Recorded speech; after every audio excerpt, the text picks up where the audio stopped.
Pour la rubrique Vol sur le monde, on s'intéresse ce lundi, Raoul, bonjour. Bonjour, René Soglo. À la guerre russo-ukrainienne marquée par des escarmouches verbales et dans les négociations pour un cessez-le-feu. Donald Trump juge plus facile de traiter avec la Russie que l'Ukraine en vue d'un accord de paix. Oui, le président américain Donald Trump a déclaré vendredi 7 mars qu'il trouvait plus facile de traiter avec la Russie qu'avec l'Ukraine dans le cadre des efforts visant à mettre fin à la guerre et a dit qu'il faisait confiance à Vladimir Poutine.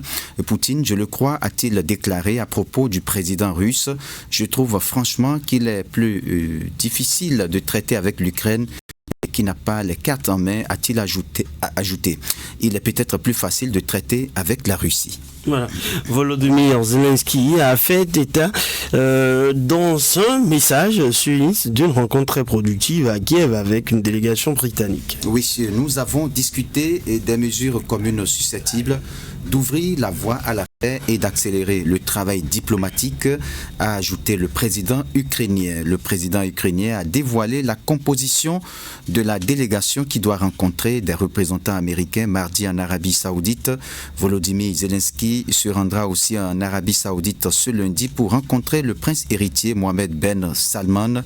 Selon le ministère de la Défense russe, les forces russes ont repris 3 villages à l'armée ukrainienne dans l'oblast de Koursk, mais de son côté, le centre ukrainien de lutte contre la désinformation a démenti les allégations diffusées en ligne faisant état d'une percée des forces russes dans ces zones du nord-est de l'Ukraine. 20 civils ont été tués dans l'oblast Donetsk dans des bombardements russes dans la nuit de vendredi à samedi selon les autorités locales.